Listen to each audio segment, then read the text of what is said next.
First I want to do some audio checks, so let's just you and me talk here for a second. Okay. So we're in Brent's office. Brent ran away, didn't want to be here today, right? Right, something like that. So he took off, and he's in Virginia Beach having a weekend. Right, with the family, and he'll be back Sunday and back to work on Monday. And so we would have had 3 chairs here, but we only have the 2. So you're going to have to put up with me and not have him as a buffer. So there Yeah, you go. okay. For 45 years, the Miller family and the dedicated staff at Auto Krafters have been here helping you to restore your dream Ford. Thank you for your support. Here's to another 45 years of delivering parts for your Falcon, Fairlane, F-100, Galaxie, Maverick, and Pinto. I guess what I want to do is I want to start off asking you, what got you into this as a line of work? Well, that goes back into the late 70s when I was a body shop manager at Woodhouse Ford in Blair, Nebraska. I was selling some Mustang parts, used Mustang parts as a little side gig, body shop manager at the Ford dealership. I got a wild hair and applied for a job in California. They hired me. They called up Kim a couple of weeks later and said, "Hey, we want to hire your husband. How soon can you be here?" Oh. I mean, we really have to move to California? We thought about it. My brother was in California. He basically talked me out of it. But Woodhouse... Even back in the 70s, huh? Yeah. Woodhouse had already hired my replacement. And so he said, well, you can stay here and sell cars. And I said, well, let me think about it. And at that point, I decided to start the one-man band Auto Krafters body shop, hence the name Auto Krafters, and me and myself started doing body work and did a lot of dealer work. Then I started selling parts, and there was a demand for them, to be honest with you, I found it easier to sell parts than it was to go get filthy dirty in a body shop every day and go home. So that's why you're in the business world, because you're a smart man like that. You know, that's where it started. In Fort Calhoun, Nebraska was our first shop. Then we were in Omaha for several years and expanded a little bit there. But we weren't bringing much to the bottom line, and so I said, we need a change in our life, and Kim and I talked about it, and we ended up in the Shenandoah Valley of Virginia in 1987. Did you just like throw a dart at a map and go there, or why did you choose Broadway? Well, because Virginia Mustang was here, Virginia Classic Mustang. He's still here just down the road from right you guys. Across the road from us now, where we're at. Originally, the plan was for me to work for them, and which I did. They hired me, and I was supposed to be the wholesale manager. And it didn't take long for me to see that I've got Bob Halderman hired me, nice guy. He's gone now, but his son Brand still runs Virginia Mustang. So I just decided to backtrack and do Auto Krafters. So Auto Krafters never really ceased to exist. My wife Kim was operating it from our house over in Timberville. We lived on 10 acres outside of town and had a few outbuildings, and we still had customers calling and parts and things. So that was the nighttime job for me, was going home and packing orders. Our agreement with Virginia Mustangs, I wouldn't sell Mustang parts. Didn't say anything about the other stuff. No, they were okay with it. They didn't care about Falcons, Fairlanes, Galaxie. They didn't care that. Just so don't compete with us in Mustang. And so that's probably why we don't do anything really in Mustang today, is because once we transitioned to Falcons, Fairlanes, Galaxies, Torinos, pickups, we didn't feel we wanted to compete with the Mustang guys that were out there. Sure, and there's a ton of those. And they were stronger than we would ever be. So initially we were working out of the house. Then my neighbor, who happened to have a brother, somebody that worked for the county inspectors, turned me in for running a business in a residential area, even though it is out in the country. So we moved to town, and that started in South Main Street in Broadway for several years, and then moved to Newmarket, and then moved back to Broadway. So we're back and forth, but we're happy where we're at. We've got a very good crew. My son Brent, who was born the year I founded Auto Krafters, is the chief operating officer. Great.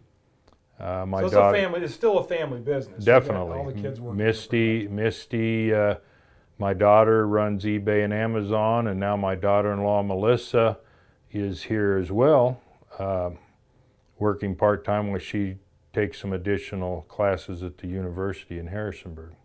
That's kind of it's kind of unusual now. It used to not be that way. So many of these businesses started off National Parts Depot, you guys, Virginia Mustang.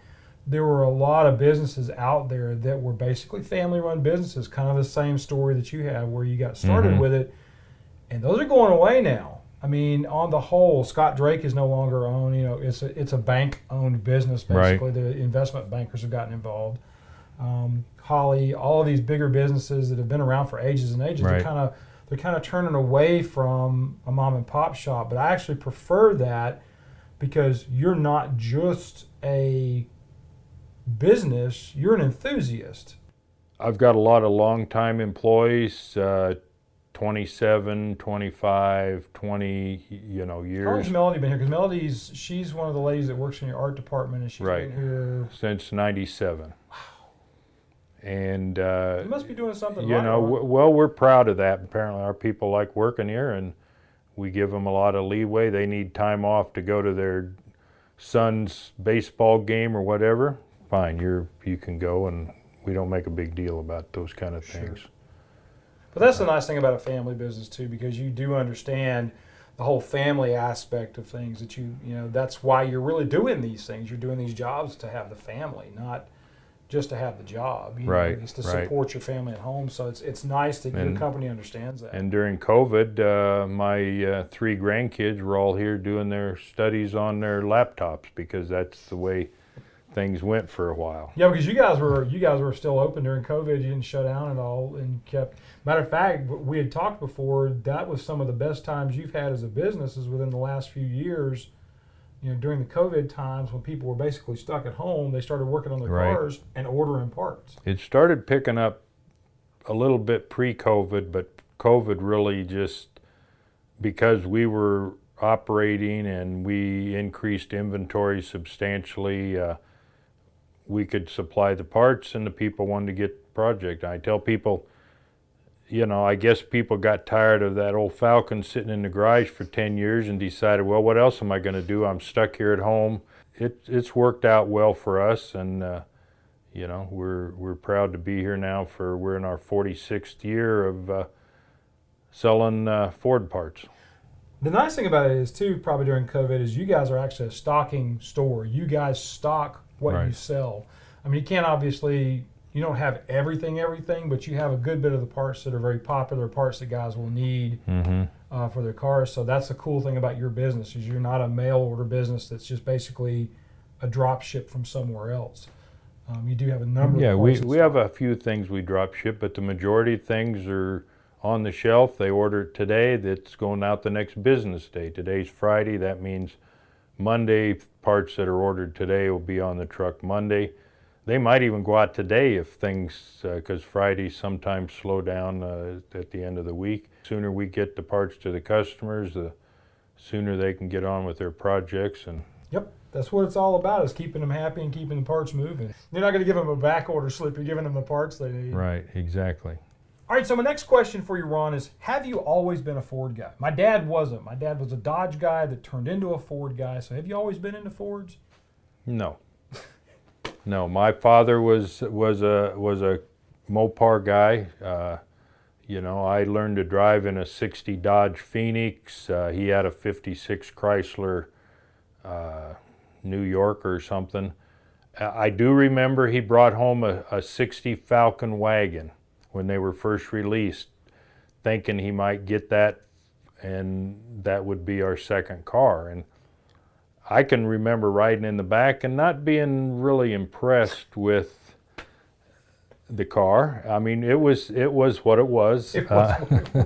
My father took it back and said no thanks, and then he bought that Chrysler off the used car lot from the Ford dealer. So, you know, my first car was a Pontiac Bonneville 389 4-speed car. Nice. You know, I was a car guy from the very beginning. I went through 7 cars from age 16 through graduation. Woo. But the difference is I paid for all of them and traded them and whatever the case may be. But I really turned to Fords when I went to work for Woodhouse Ford in the late 70s. Huh. And they were just starting to become a very high volume dealer.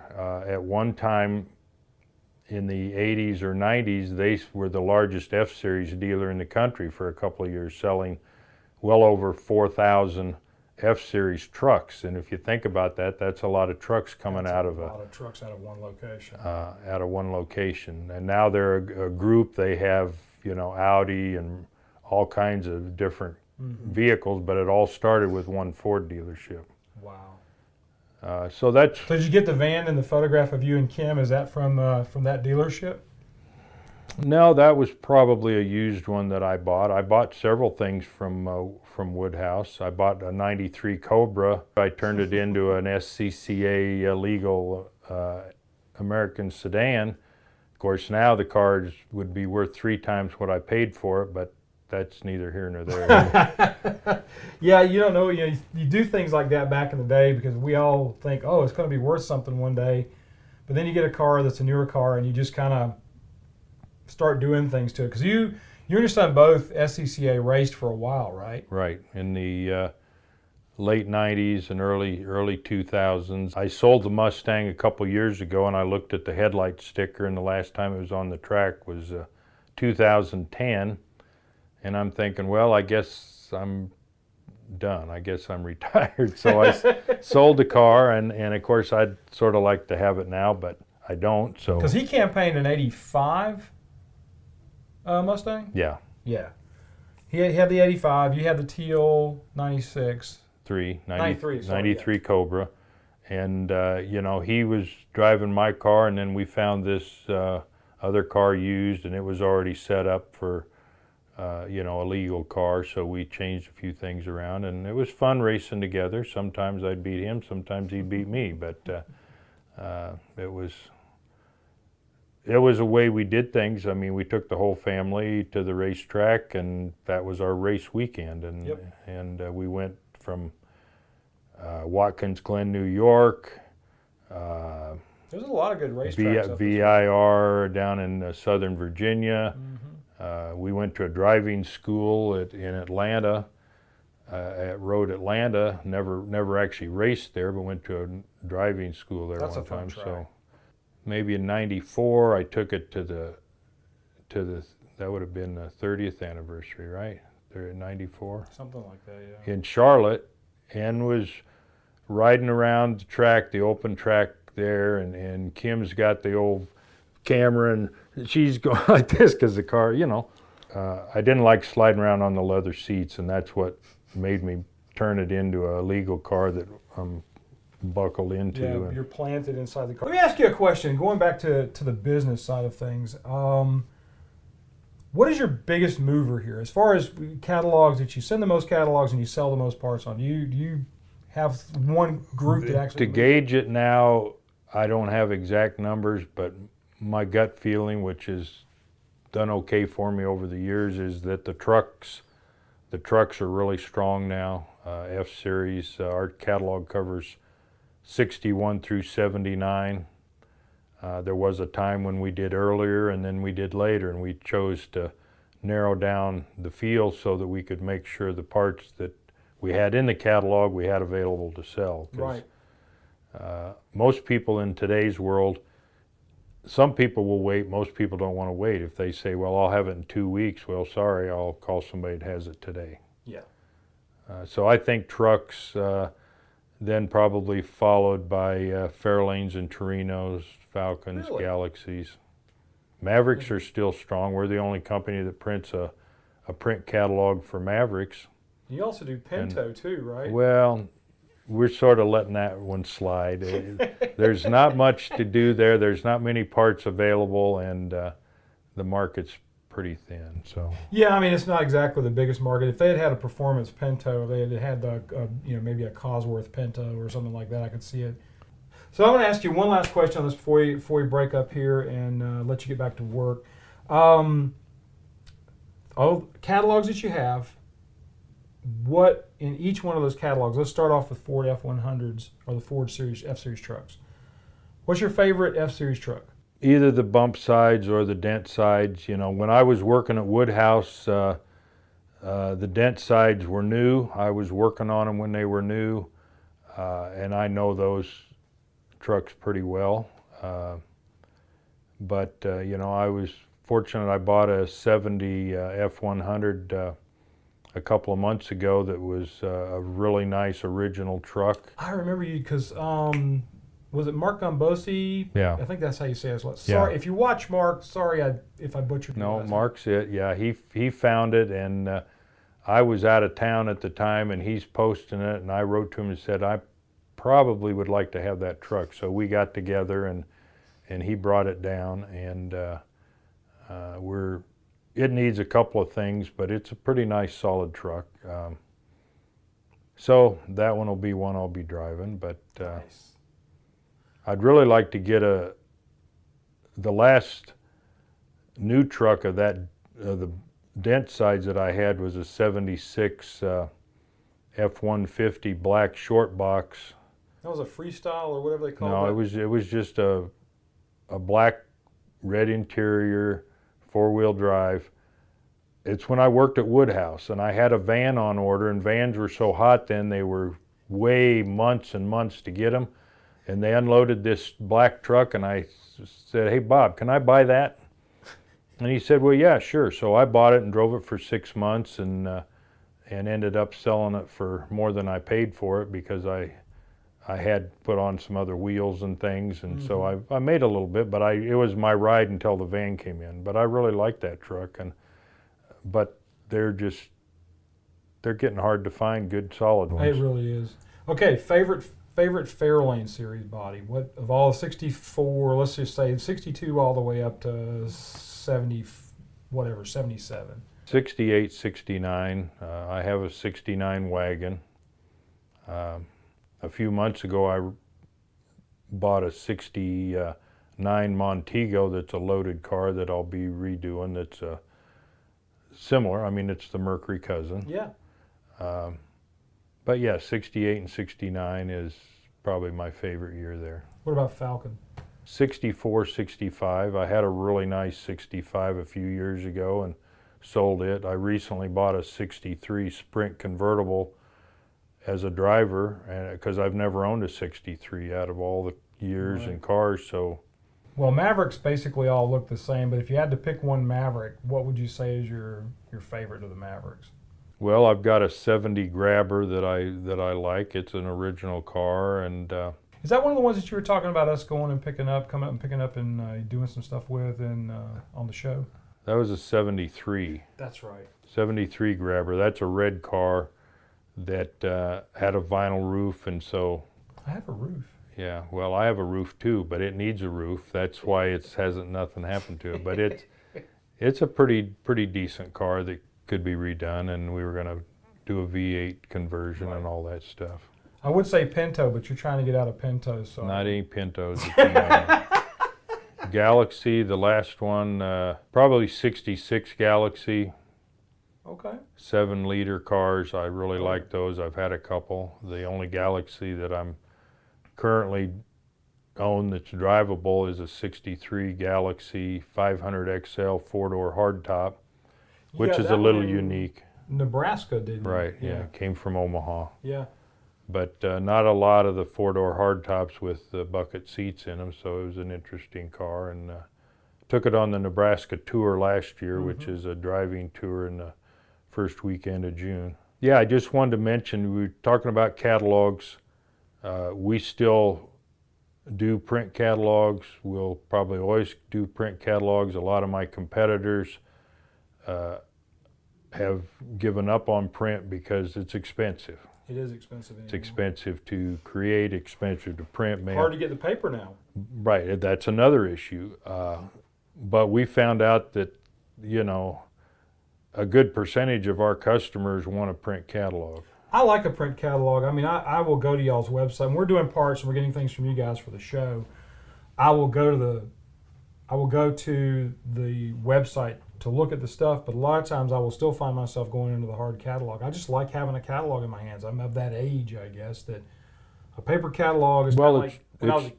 It's true. The older guys, the older guys here like the print catalogs. The younger guys want to do everything on their phone. I just wish the young guys on the phone would learn to scroll down and read instead of buy and then, it doesn't fit my car. No, I bought the wrong thing. Sorry, I got to send it back. So guys, if you're young and you're watching the show, just scroll. Don't buy the very first one. Know your parts. That's really the biggest thing I can tell you. Know your parts whenever you're doing this kind of stuff. The biggest issue we have with returns is people not knowing whether they have a sedan or a hardtop. It's crazy, but it happens practically every day where somebody bought something and they have a sedan, they bought it for a hardtop. Oh, it doesn't fit. Well, no, it won't because it's different. You know a guy who could probably help you with that. Yeah, maybe. Well, Ron, I'm gonna let you get back to work, man. I appreciate you taking the time to do the interview with us. We're gonna go out and get some more stuff, show some, look at some of the other stuff you've got going on here. But it is an absolute pleasure, as always, to spend some time with you and sit down and chat with you. So, well, we appreciate you coming up to the valley. No severe thunderstorms last night, and maybe none tonight, but there's been a few around lately. Yeah, we've had some pretty good weather down in our neck of the woods too. It's been crazy hot the last few days down there. Yeah. But anyway, guys, do me a favor: be kind to each other, love on each other, treat each other nice. You guys have a great week, and we'll see you on down the road.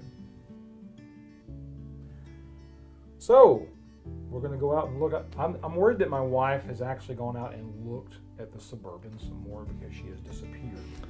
Well, he took that to trade it for the Falcon. Whew, good. He had a fighting chance to not own a Suburban. That was supposed to happen before you got here, but he was behind. So it's